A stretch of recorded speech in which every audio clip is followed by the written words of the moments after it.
afternoon, Facebook. I'm Erie Times-News online reporter Sarah Grabsky. We are here at the Erie Times-News. I'm with business reporter Jim Martin. He is right now going to be sharing with us some of the things that he learned from publishing, writing, reporting the Erie 2019 section, which you may have caught in the Erie Times-News on Sunday. And basically, Jim, before we get started into this, tell us what Erie 2019 is. Sarah, Erie 2019 is our annual kind of look at the Erie community, especially the Erie economy. Do it every year. It's a staff-produced report. It's 40 pages this year. It's our attempt to kind of capture the community and its economy. So we thought we'd take the opportunity kind of through the lens of Erie 2019 to discuss some of the popular topics that came out of this year's section, and of course to field your comments and suggestions. I have my iPad right here, so you'll have to forgive me if I'm going back and forth while Jim is talking, but we want to hear from you guys. What did you find interesting? What do you want to know more about? And of course, Jim's going to be discussing kind of what he discovered through his reporting this year. I think that every single year is kind of a grab bag for him, so 2019 was definitely an interesting one.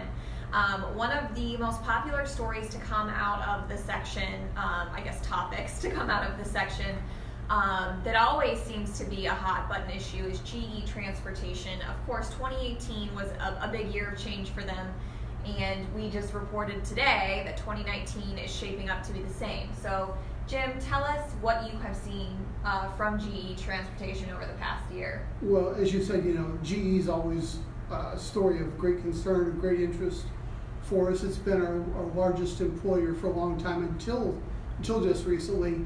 But right now there's just so much uncertainty swirling about the company.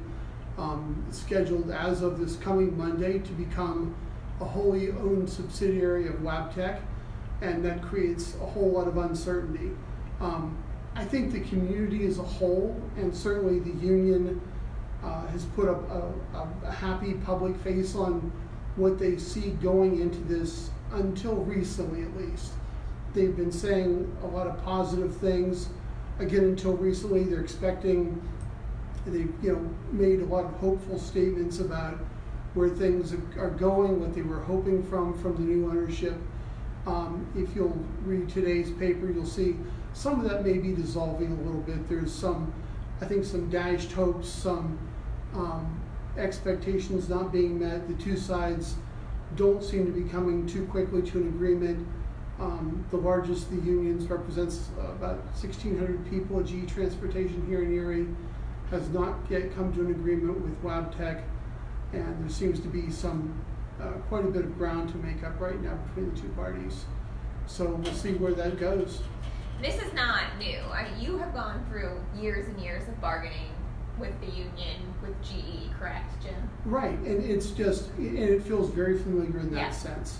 What was maybe different was maybe the hopefulness was new. I think they were hoping that new bargaining partners, someone new across the table, maybe things would be different, and perhaps there was a certain level of putting a happy face on that. I don't know, but in some of the correspondence they've posted on their website, they've sort of reflected, same old, same old. It's a lot of what they're encountering seems pretty familiar to me from reading their past correspondence in their past bargaining sessions with General Electric.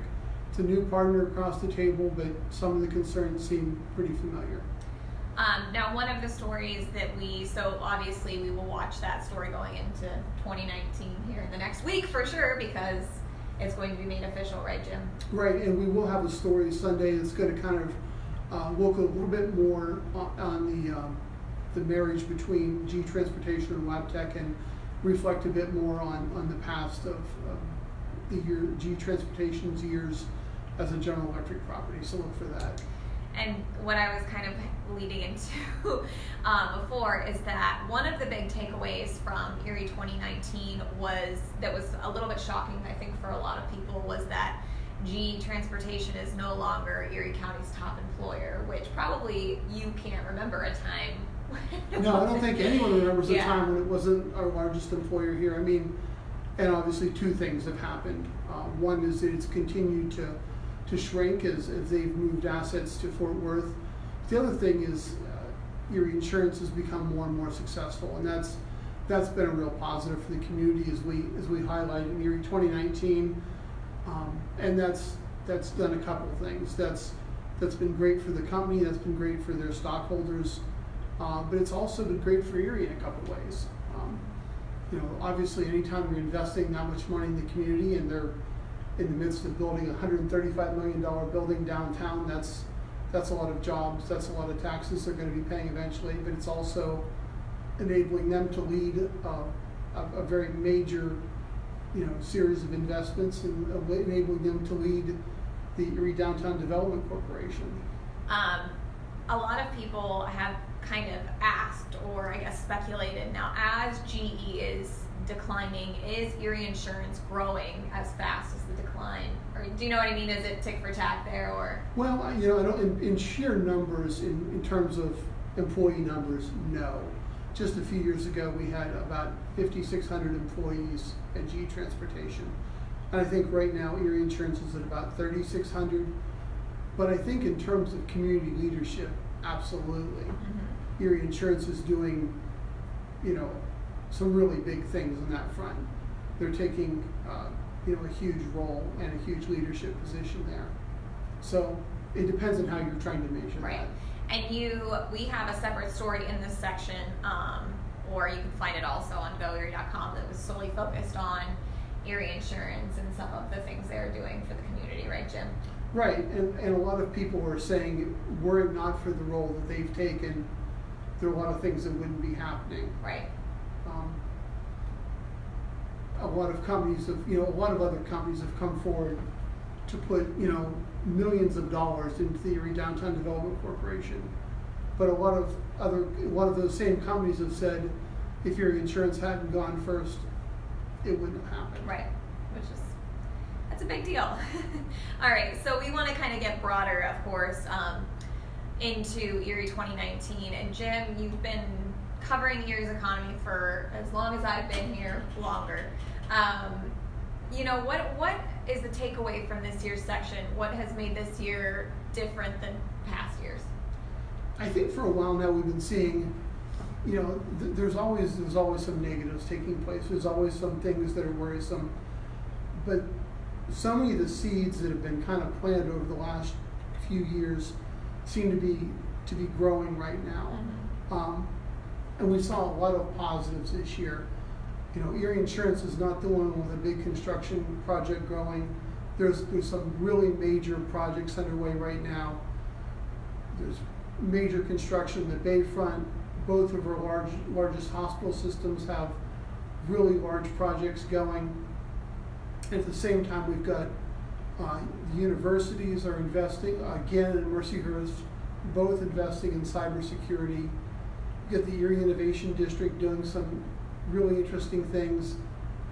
I think it all adds up to you're getting a real tangible sense that Erie's really making a swing at reinventing itself. Mm-hmm. And it's starting to feel like a real thing.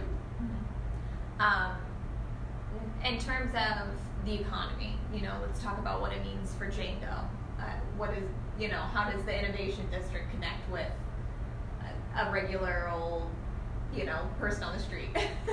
Well, that's interesting. I mean, some people don't feel that connection. Right. And it may be a while before some of them do.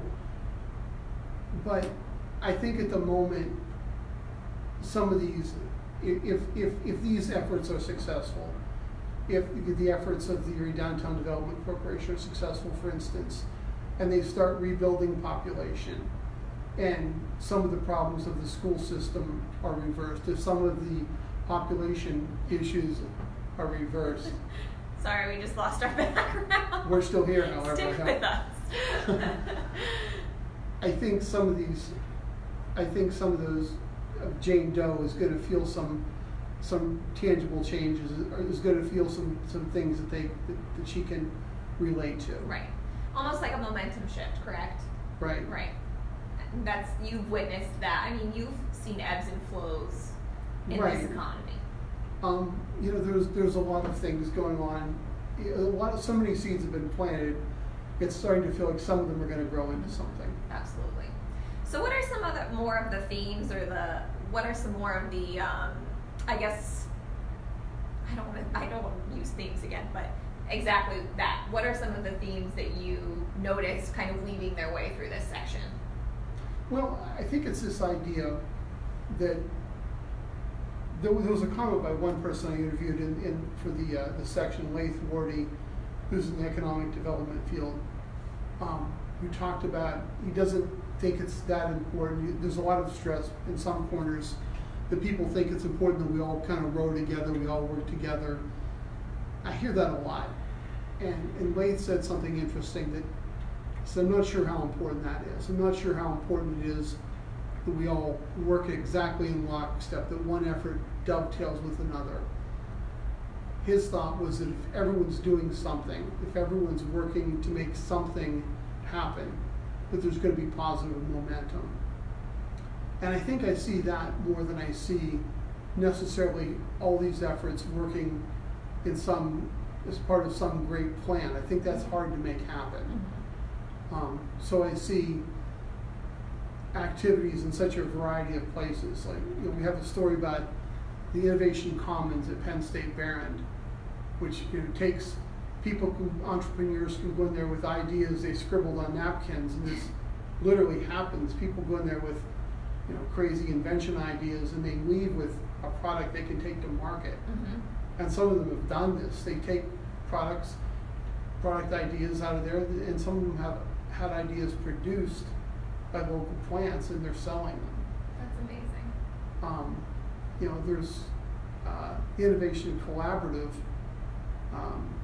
is this program called Co-Starters that they're working with upstart businesses in other ways. They're mentoring them through this program and training them to be business owners. Basically giving them the basics for what they need to know to get them started. And that seems like that's planting a seed in another place. Right, absolutely. And then of course we focused on the Erie, just the building blocks like Smith's, right?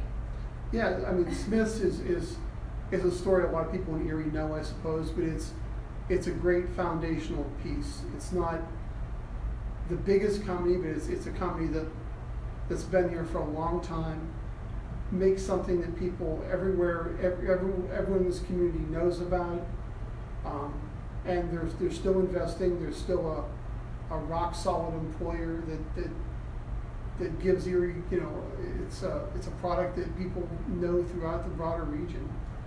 Right, and a lot of people like to flip through the section and see, you went inside and got to talk with the leadership and the management. And yeah, Ron Leonardi actually did that, but yes, yeah. Right, that's inspiring.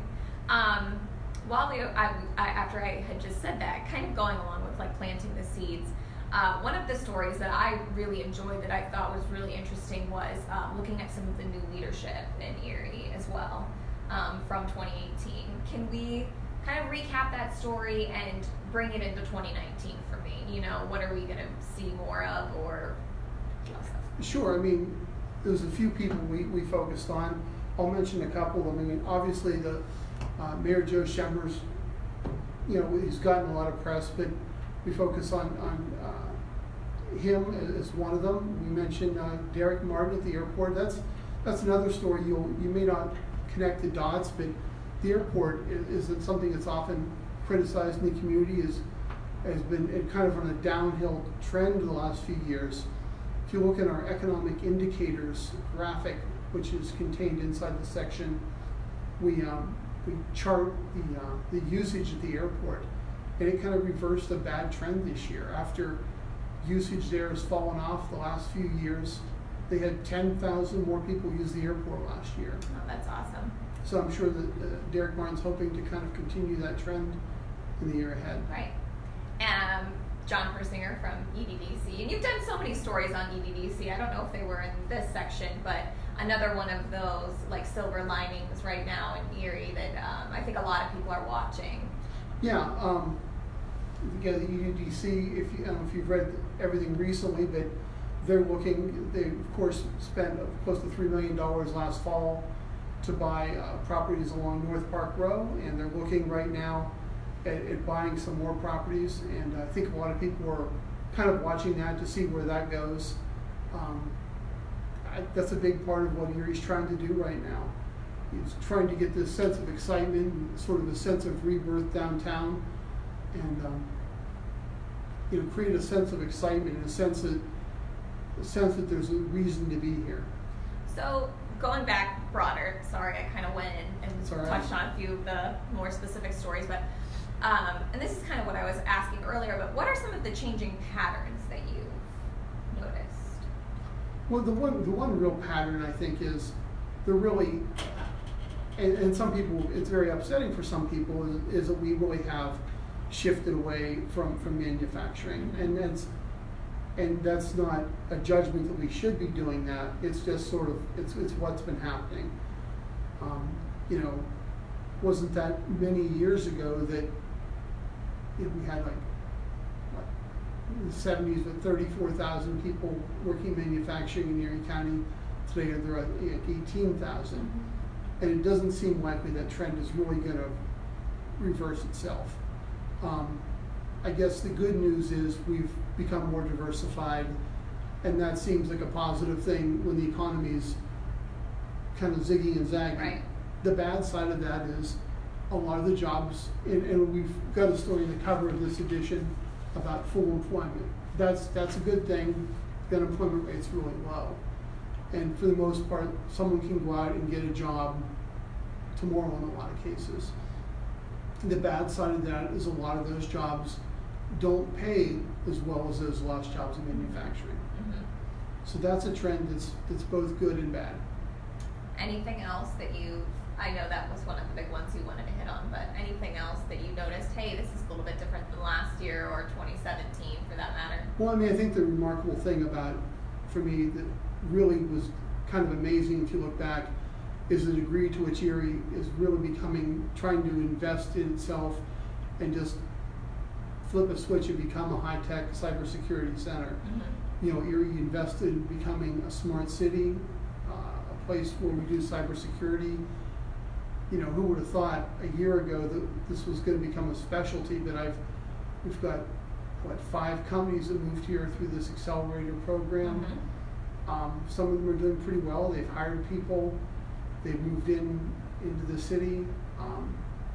That's a real change. I talked to Carl Sanchek of the Erie Innovation District recently. They're planning their next accelerator program where they're going to go all around the country, all around the world, trying to recruit new companies to come here next or later this year. So yeah, I mean, that's a big change. Right. Another thing that it just kind of reminded me, because I made a graphic, I helped make a graphic for it, but tourism has definitely grown, it sounds like. Visit Erie reports. Yeah, absolutely. I mean, if you doubt that, just keep looking at the number of hotels that continues to grow. True. And it's a $1 billion industry here. Right. So we can probably expect that coming into 2019 as well to continue to flourish. Absolutely. So what are some of the, what are you keeping your eye on coming into 2019? What are some of the topics that you, as the business reporter, will keep a pulse on? Innovation, opportunity zones, something I'm really watching. These federal opportunity zones, we're going to see some activity with those, hopefully within the next few months. These are these zones that allow people to take money they make in capital gains and reinvest them to great advantage in terms of taxes. Erie is really making a big effort to get some of that money invested here. And if it works out, we can see a lot of money invested in Erie to great advantage. We had one commenter say, aren't we third in least growth? And I'm going to assume that means job growth? Yeah, the commenter is correct. I remember asking James Grunke, the new head of the chamber, that I think within a few weeks after he started, and he acknowledged that right away and said, you expect that. It's kind of almost a good thing if you're trying to turn something around. And Erie has a long ways to go, Yeah. but it's maybe almost easier to do a dramatic turnaround when there's a long ways to go. Like you had said earlier, you're feeling that momentum shift. You're feeling the winds change. Yeah, and make no mistake about it, there's a long way to go. Right. But no, that's correct. Erie's one of the slowest growing places in America right now, and but maybe that makes it easier to move the needle. Right. All right, Jim. Anything else that you would like to touch on from Erie 2019? Did we cover? No, I think we hit some of the main topics. I mean, I guess what I really saw is that pretty much all corners of the economy are really, or at least many corners of the economy are really trying to play a part in this. We see the universities, all of them really trying to play a role. They're all involved, they're all engaged. The nonprofit community is involved with trying to be a part of this revitalization.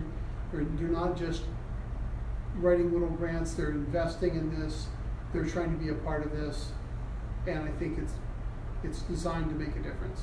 Yeah, for sure. All right, well, thank you so much for joining us today.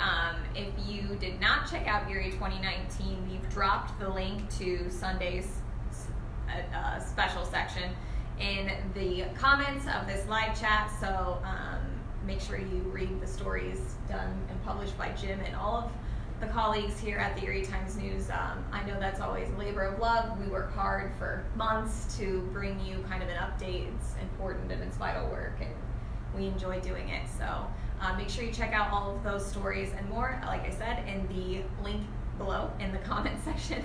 Thanks so much, you guys, for joining us, and we will see you later. Thanks.